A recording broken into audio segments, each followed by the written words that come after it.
कब से 1814 से 16। आंग नेपाली हुआ कब से 1814 से 16। इसमें क्या चीज का संधि हुआ था? क्या चीज का संधि? संगोला का संधि।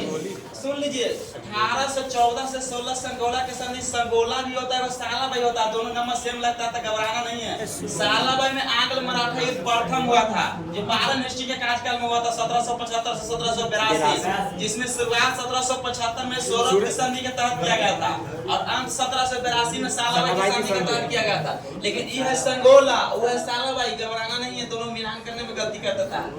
1814 से 16 हो गया आंग नेपाल संगोला की संधि के तहत।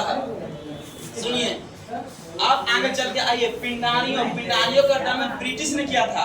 ब्रिटिश ने क्या, सुन लीजिए पिंडारियों क्या होता था।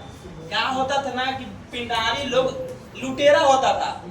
पिंडारी लोग लुटेरा होता था। बिहार, बंगाल, अगल बगल, बम्बई सब प्रांत में जाते थे। खास करके पिंडारियों लोग मराठा लोग का बहुत सहयोगी था।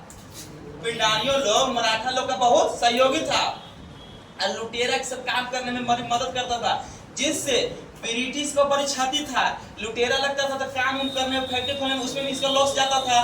प्लस सहायता करता था किसको? मराठा को। तो मराठा में भी इसके साथ था। पहले तृतीय आंग्ल मराठा युद्ध होने से पहले पिंडारियों का दमन कर दिया।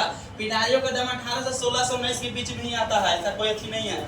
फिर इसी में आगे चल के तृतीय आंग्ल मराठा युद्ध होता है 1817 से 1818, जिसमें बाजीराव द्वितीय की हार होती है। अंतिम पेशवा ही होता है बाजीराव द्वितीय। अंतिम पेशवा होता है बाजीराव द्वितीय। सुन लीजिए नियम से, बाजीराव द्वितीय होता है अंतिम पेशवा, जो 1817 के तहत पेशवा का पद अंत कर दिया जाता है। और आगे चल के 1818 में होता है तो पूना की संधि से 3 वर्ग संधि है। देव 3 प्रकार के संधि, लेकिन पूना वाला पहले देखिए। 1817 से 18 के बीच में 1818 में पूना की संधि होता है। पूना के संधि में क्या होता है सुन लीजिए। इसमें क्या होता है कि पेशवा का पद समाप्त किया जाता है। और जो बाजीराव द्वितीय है जो कानपुर के बिठूर नामक स्थान पर, कानपुर के कहां? बिठूर नामक स्थान पर कहां पड़ता है? कानपुर के निकट पड़ता है। जाके बस गए और बाजीराव द्वितीय को 8 लाख रुपया पेंशन पर भेज दिया गया था। 8 लाख, कितना? 8 लाख पेंशन पर। किसको? बाजीराव द्वितीय को। कानपुर के बिठूर नामक स्थान पर जल के बस गया और बाजीराव द्वितीय को आगे चल के 1851 में इनका देहांत हो जाता है। बाजीराव द्वितीय का देहांत 1851 में हो जाता है बिठूर नामक स्थान पर। बाजीराव द्वितीय के कौन अंतिम तृतीय आंग्ल मराठा युद्ध के तहत खत्म किया जाता है। कोची के संधि? पूना के संधि। 1 लाख रुपए पेंशन को 8 लाख रुपए दिया जाता है। इनका मृत्यु हो जाता है 1851 में, यहीं पर जहाँ थे जहाँ पर। फिर आगे चल के बहुत फेमस है स्थायी बंदोबस्त, आप लोग को बता चुके हैं। रैयतवारी या महलवारी बताना है। रैयतवारी महलवारी लॉर्ड हेस्टिंग के कार्यकाल में है। जिसमें में आइएगा पहले स्थायी बंदोबस्त थोड़ा सा देख लीजिए 2 मिनट। स्थायी बंदोबस्त में बताइएगा योजना सबसे पहले सर जॉन सोर लाया था, 1793 में आया था। लॉर्ड कॉर्नवालिस के शासनकाल में आया था। 90% देता था, 10% रखता था। रही थी कौन? जिम्मेदार बिचौलिया। फिर उसी में बताइएगा स्थायी बंदोबस्त होता था तो उसी में भू राजस्व के हो गया ना जी। स्थायी बंदोबस्त 19% वो भाग कर लेता था। देखा ना ये। अब आइए दूसरा रैयतवारी होता था। रैयतवारी में आइए, रैयतवारी का अर्थ होता है किसान। कोची को किसान होता है? रैयतवारी का अर्थ होता है किसान। रैयतवारी का अर्थ होता है किसान। रैयतवारी सुन लीजिए 1792 में सबसे पहले लागू किया गया था मद्रास के 12 महल में। वही आगे चल के 1792 में लागू हुआ कहा? मद्रास के 12 महल। अब मद्रास में मेन रूप से 1820 में लागू हुआ और रैयतवारी भी आया 1820 में लॉर्ड हेस्टिंग के शासनकाल में। 1820 में आया, मद्रास में आया। जो उस समय मद्रास का नेतृत्व कर रहा था टॉमस मुर्रो, जो शासन कर इसका गवर्नर का था 1820 से 1827। टॉमस मुर्रो का शासन कब से कब था? 1820 से 1827। कहाँ के? मद्रास के था टॉमस मुर्रो। कब आया? 1820 में। और 1825 में कहाँ आया? बम्बई में। 1825 में कहाँ आया? बम्बई लिखा हुआ बम्बई में। फिर रैयतवारी में पूरा भूभाग में के परसेंट? 51%। और पूरा जो देता था ना उत्पादन का 1/3 भाग। कितना भाग? 1/3 भाग। और 30 सालों के लिए लागू किया गया था।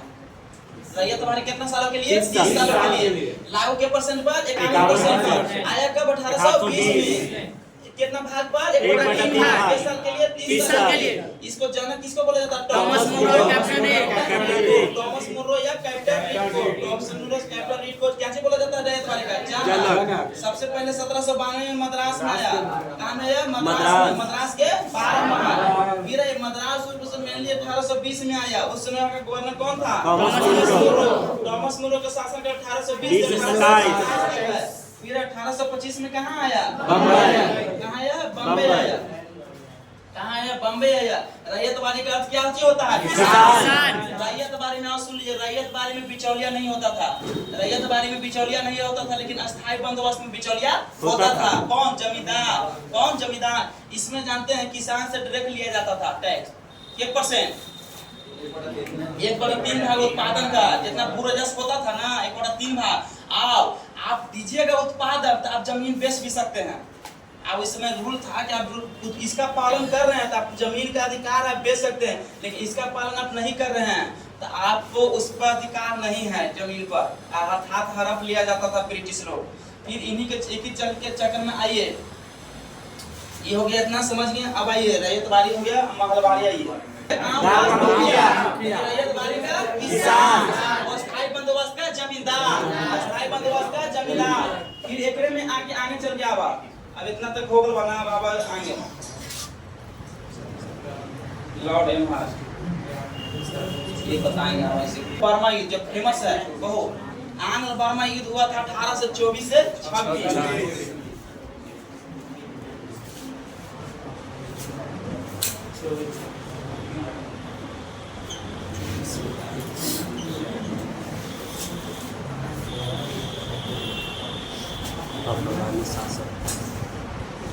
यादव याद कर लिया। ठीक है बात? आंग्ल बर्मा में जिसे 98 का संधि वसूल जिसमें क्या हुआ था?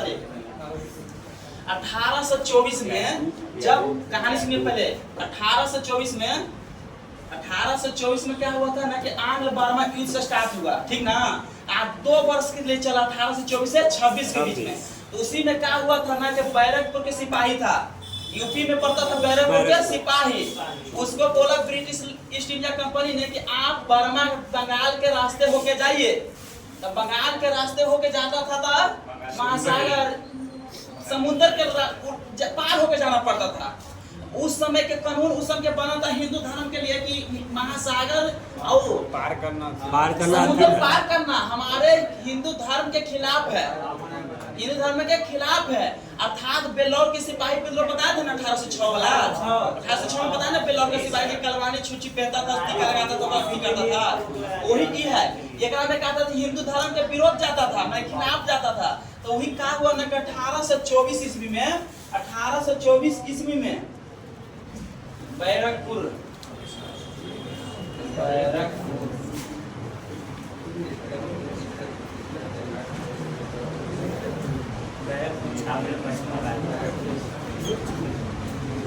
बैरकपुर का सिपाही विद्रोह हुआ। क्या हुआ कि जाने से इनकार कर दिया। अब जाने से इनकार कर दिया। बैरकपुर के सिपाही बोला कि हम ब्रिटिश इंडिया से कि हम जाएंगे नहीं, और विद्रोह कर दिया।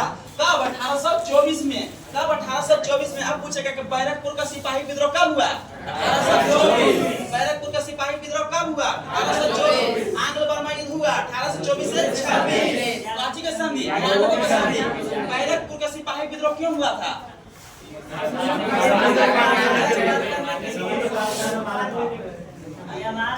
ठीक है बात। हिंदू धर्म के प्रथा में उस समय था ना कि समुद्र पास करना मैंने एक तरह से भाग जाता था उस लोगों के धर्म में। अब आगे चल के यही सोचा था ब्रिटिश सोचा कि इंडियन है, यूरोपीय सेना के तुलना में भारतीय सेना ज्यादा काम करता था ब्रिटिश ईस्ट इंडिया में। ब्रिटिश सोचा कि बिहारी इंडियन है तो अशिक्षित है, लेकिन धर्म के प्रति सबसे ज्यादा जाता है। ऐसा ना हमको क्या दिमाग लगा जाए कि धर्म के खिलाफ एक कानून पारित कर दिया जाए। तो वही आगे चल के 1856 में एक ऐसा कानून लाया कि आप एक बार सिपाही में चाहे कुछ में जुड़ जाइएगा तो आपको उल्लंघन नहीं करना, विद्रोह नहीं करना, अर्थात कानून पारित हो गया। माने अर्थात कहे के मतलब बेलौर का किए ये ना कथी के सब अपना प्रथा के चलते इसमें भी किए कि हिंदू धर्म के हमारा कह रहा कि नहीं हम हिंदू धर्म के मेरा अथी हो जाएगा अपमान हो जाएगा हम नहीं पार करेंगे समुद्र। कौन बैरकपुर के सिपाही बोला तो वही के चलते 1856 में कानून लाया जिससे आपको एक बार जुड़ जाते थे अर्थात जो अनपढ़ आदमी जुड़ जाता था जॉब के घुस गया अंदर सिपाही में तो घुस गया तो उसको पता नहीं रहता था और सब चीज करवा लेता था सिग्नेचर जो भी होता है प्रक्रिया भी जॉब में जाएगा तो सब का व्यवहार करता है पता थे नहीं चलता लेकिन बहुत करवाता। वही पे बैरकपुर में सिपाही में 1856 के लेकर कानून बनाया। बताइए बैरकपुर सिपाही विद्रोह कब हुआ 1824। वही आगे चल के 1885 ऐते बर्मा भारत का अभिन्न अंग बन गया। भारत का बर्मा अभिन्न अंग बन गया 1850 में और 1935 तक रहा। कब तक रहा 1935 तक 1885 से 1935 तक रहा। 1935 तक रहा ना। उसी के बीच में 1935 का एक अधिनियम आया एक्ट है 1935 एक्ट के तहत बर्मा को भारत से अलग कर दिया गया और 1936 में अलग हुआ। एक्ट पूछेगा तो 1935 मारिएगा एक्ट चाहे अधिनियम पूछेगा तो 1935 लेकिन अलग हुआ 1936 अब बना 4 जनवरी 1948।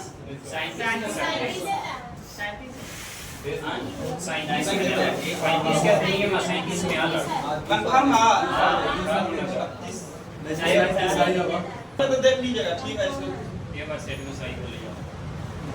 चलो देख लिया 1935 अधिनियम कौन था जी 1935 कौन था 1935 और एक 1935 और अलग कब हुआ 1937 स्वतंत्र कब बन गया 4 जनवरी 1948 को 4 जनवरी 1948 को जब आप बर्मा अभी म्यांमार पर है। म्यांमार की राजधानी कहाँ है मुद्रा क्या आग नेपाल युद्ध हुआ कब से कब आग नेपाल युद्ध कब से कब हुआ 1814 से 16 कोची के संधि संगोला के संधि। बताइए पिंडारियों के दमन किसने किया लॉर्ड हेस्टिंग्स। बताइए तृतीय आंग्ल मराठा युद्ध हुआ कब 1817 से 1818 क्या बाजीराव द्वितीय के साथ। बताइएगा संधि कोची के संधि होता पूना के संधि के तहत बाजीराव द्वितीय कहाँ चल गया बिट्टू कहाँ पर था इनका बाजीराव द्वितीय का देहांत कब हो गया इनका कितना पेंशन को बढ़ाया 8 लाख या 8 लाख। फिर आइएगा इन्हीं के शासन काल में आया रैयतवाड़ी का अर्थ कोची होता है रैयतवाड़ी में क्या परसेंट रैयतवाड़ी में बिचौलिया होता था नहीं 1820 में आया। बताइएगा भूभाग का क्या पर इसका जनक किसको बोला जाता है जनक किसको बोला जाता है ये बताइए सबसे पहले 1792 में कहाँ है मद्रास में फिर 1820 में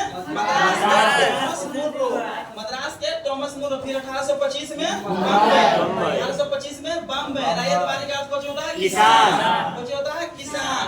रैयतवाड़ी के शासन काल में यार लॉर्ड हेस्टिंग्स। फिर महलवाड़ी का अर्थ कुछ होता है गांव का मुखिया ब्रिटिश ईस्ट इंडिया कंपनी को दे देता था। क्या परसेंट भूभाग का 30%। कब है 1822 जनक हॉल्ट मैकेंजी कौन जनक हॉल्ट मैकेंजी। फिर ये लॉर्ड एमहर्स्ट का शासन काल 1823 इसी में आंग्ल बर्मा युद्ध हुआ 1824 से 26 1824 से 26 कौन हुआ जी कोची के संधि कोची के संधि फिर बैरकपुर का सिपाही विद्रोह कब हुआ फिर ये बैरकपुर का सिपाही विद्रोह को देखते हुए आगे चल के कानून कब बना था कब बना था फिर बताइए बैरकपुर का सिपाही विद्रोह हुआ। फिर आंग्ल बर्मा युद्ध भारत का भिन्न कब तक सब हो गया था 1885 और एक के तहत अलग हुआ कब बना 1 अप्रैल 1937 स्वतंत्र 4 जनवरी 1948 स्थायी बंदोबस्त के योजना का कौन दिया स्थायी बंदोबस्त आया कब 1793 में लेकिन रैयतवाड़ी कब आया 1820 महलवाड़ी 1822 रैयतवाड़ी महलवाड़ी में शासन किसका लॉर्ड हेस्टिंग्स केकर में स्थायी बंदोबस्त में क्या परसेंट भूभाग पर रैयतवाड़ी 51% महलवाड़ी 19 अस्थाई रैयतवारी 51 महलवारी 30 अस्थाई बंदोबस्त में बिचौलिया के रूप में कौन काम करता था? जमींदार। जमींदार। लेकिन महलवारी रैयतवारी में ना फिर रैयतवारी का अर्थ कुछ होता है किसान। अस्थाई बंदोबस्त का अर्थ क्या होता है? जमींदार। अस्थाई बंदोबस्त जमींदार, रैयत में किसान, महलवारी में मुखिया, गांव का मुखिया। फिर ये रैयतवारी का जंग ना रैयतवारी का जंग हो जाएगा या हॉर्ट मैकेंजी और captain Read Thomas Munro captain Read. Thomas Munro captain Read. फिर रैयतवारी का सबसे पहले कब लागू हुआ? 1792 में मद्रास के 12 माह। फिर आइएगा मद्रास में मेन रूप से 1820 में कौन उस समय था? थॉमस मुरो। एक शासन का 1820 में। फिर आइएगा महलवारी के जनक कौन होता है? हॉर्ट मैकेंजी। हॉर्ट मैकेंजी। फिर आइएगा फिर 1825 में कहाँ हो गया था? बम्बई में। बॉम्बे में। फिर आइएगा कितना वर्षों के लिए? 30 साल। कितना भाग चल रहा पूरा भू राजस्व के उत्पादन का 1/3 भाग। कितना भाग? 1/3 भाग। कोची में? रैयतवारी में क्या परसेंट? 51%। फिर आइए सब क्लियर हो गया। रैयतवारी महलवारी अवस्था में दिक्कत है ना? चलिए ठीक है।